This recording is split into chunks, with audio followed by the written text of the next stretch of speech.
తాకట్టులో ఉన్న బంగారాన్ని విడిపించి ఆ రోజు ఆన్లైన్ రేటుకే మేము కొంటాం. Sharma gold company. నమస్కారం. సుమన్ టీవీ ప్రేక్షకులకు శ్రీ క్రోధినామ సంవత్సర ఉగాది శుభాకాంక్షలు.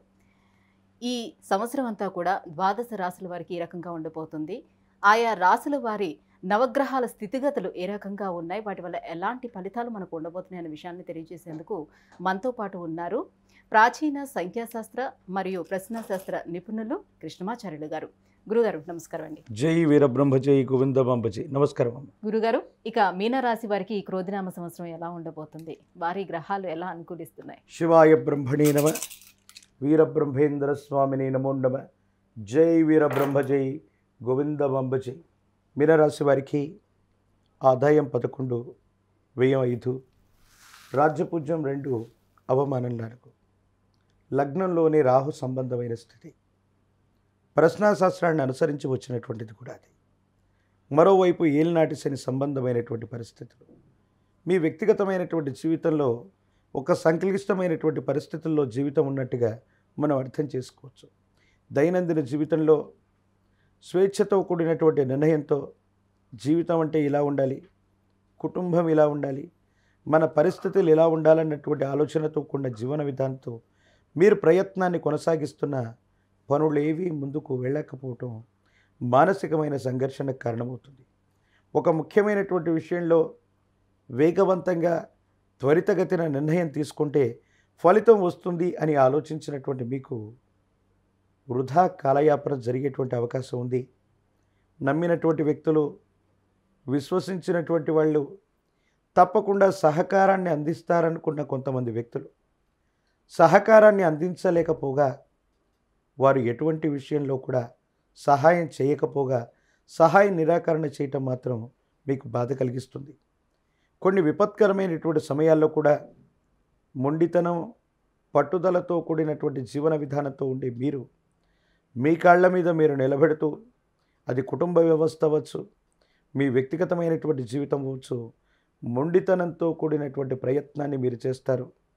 వృత్తి ఉద్యోగం అవ్వచ్చు, మీరు చేసేటువంటి ఉపాధి సంబంధమైనటువంటి పరిస్థితుల్లో ఉన్నటువంటి ఇబ్బందుల్ని మీకు మీరుగా తొలగించుకోగలుగుతారు.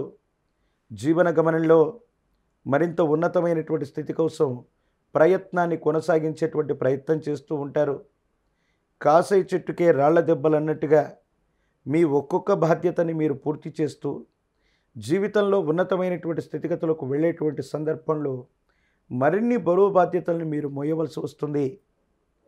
కాలం, భగవంతుడు కొన్ని ప్రత్యేకమైనటువంటి లక్ష్యాలని మీకు నిర్దేశించినట్టుగా ఏది జరిగినప్పటికీ కూడా ఇది భగవంతుడి యొక్క ప్రసాదంగా భావన చేస్తూ మరిన్ని కుటుంబపరమైనటువంటి అంశాలు అవ్వచ్చు, వ్యక్తిగతమైనటువంటి జీవితంలోని మరిన్ని బరువు బాధ్యతలు అవ్వచ్చు, మీకు మీరుగా మోస్తూ ముందుకు వెళ్ళేటువంటి ప్రయత్నాన్ని తప్పకుండా చేసేటువంటి అవకాశం ఉంది.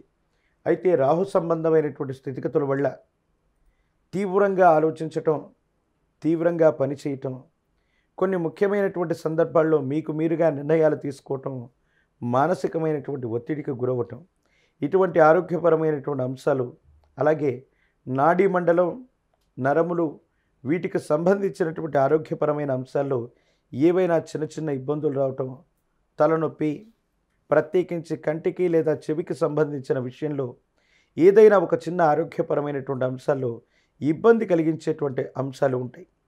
భార్యాభర్తల మధ్య అన్యోన్యత బాగుంటుంది.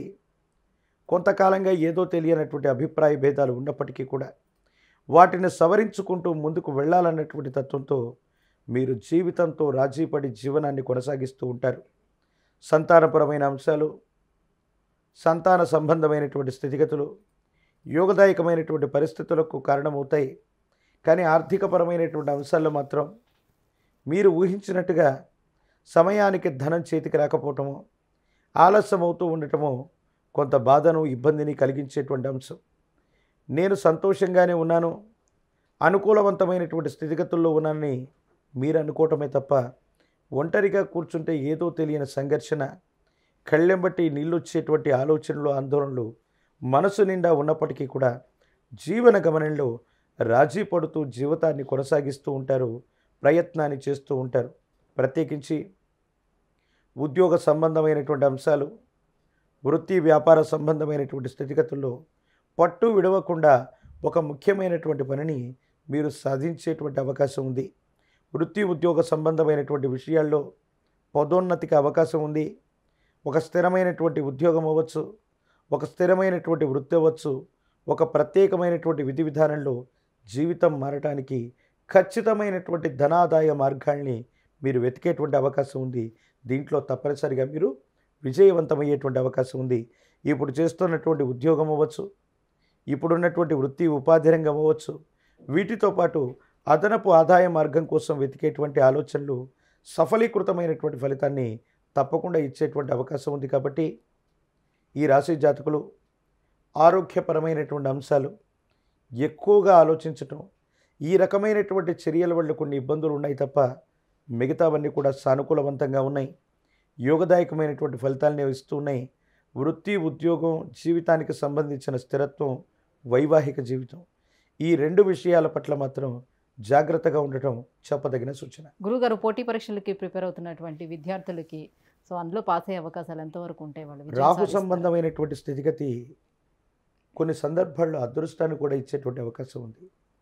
పోటీ పరీక్షల్లో అనూహ్యమైనటువంటి అనుకూలవంతమైనటువంటి ఫలితాన్ని కూడా రాహు అప్పుడప్పుడు అందజేసేటువంటి అవకాశాలు కూడా ఉంటాయి. ప్రత్యేకించి దూర రాష్ట్రం, దూరదేశం, వాటికి సంబంధించినటువంటి పరీక్షలు అవ్వచ్చు, లేదా ఉన్నతమైనటువంటి విద్య లేదా ఉద్యోగం కోసం ప్రయత్నం చేస్తున్న వాళ్ళకి యోగదాయకమైనటువంటి స్థితిగతులను కూడా రాహు భగవానుడు ఇస్తాడు. అనుకూలవంతమైనటువంటి ప్రయత్నం కోసం రాహుకి ఏదైనా పరిహారం చేస్తే విద్యార్థులు అనుకూలవంతమైనటువంటి ఉత్తీర్ణతను తప్పకుండా పొందుతారు. గురుగారు, ఇంకా ఎటువంటి పరిహారాలను పాటించుకోవాలి వీళ్ళు? ప్రత్యేకించి రాహుకేతు క్షేత్రమైన శ్రీకాళహస్తీశ్వర స్వామి వారి యొక్క ఆలయ ప్రాంగణం, అది కూడా అమావాస్యకు ముందు వచ్చేటువంటి మాసా శివరాత్రి పర్వదినం, ప్రశస్తవంతమైన జ్ఞానప్రసూనాంబిక సమేత కాళహస్తీశ్వర స్వాముల వారిని గనక రాహుకాల సమయంలో అభిషేక క్రతువును చూసి అమ్మవారి యొక్క ముఖమండపంలోని రాశి చక్రాన్ని దర్శించి వస్తే యోగదాయకమైనటువంటి ఫలితాలు వస్తాయి. ప్రతి నిత్యం వచ్చేటువంటి రాహుకాలం అవ్వచ్చు, ఆదివారం సాయంకాలం పూట వచ్చేటువంటి ఆ రాహుకాల సమయంలో అవ్వచ్చు, విశేషవంతమైనటువంటి దుర్గా అమ్మవారి యొక్క సూక్తాన్ని అవ్వచ్చు, దేవి ఖడ్గమాళ్ళ అవ్వచ్చు, దుర్గా సప్తశ్లోకి అవ్వచ్చు, లలిత సహస్రనామ స్తోత్రం అవ్వచ్చు, ఇటువంటి అమ్మవారికి సంబంధించినటువంటి స్తోత్రాన్ని చదువుకుంటే యోగదాయకంగా ఉంటుంది. ఈ సంవత్సరంలో ఖచ్చితంగా 3 అమ్మల యొక్క ములపుటమ్మ బాలా త్రిపురాంబిక అమ్మవారు ఈ అమ్మవారి యొక్క ఆలయ ప్రాంగణంలో అవ్వచ్చు. ఈ అమ్మవారిని కొలువు తీర్చి శ్రీచక్ర నవార్చనను చేయించగలిగితే జాతకంలోని సమస్తమైన ఇబ్బందులు తొలగిపోయి రాహువు యోగకారకుడిగా మారడమే కాదు, మిగతా గ్రహగతులు, ఏలినాటి శని సంబంధమైనటువంటి ఇబ్బందులు ఇవన్నీ కూడా అనుకూలవంతంగా మారి సహోదర సహోదరి వర్గం, బంధుమిత్ర వర్గం అందరూ కూడా మీకు విశేషించి సహాయం చేస్తారు. జీవిత లక్ష్యాన్ని సాధించడానికి యోగదాయకమైనటువంటి ఫలితాన్ని మీరు తప్పకుండా పొందేటువంటి అవకాశం కనపడుతుంది. ధన్యవాదాలు గురుగారు. జై వీరబ్రహ్మ, జై గోవింద బాంబ జై.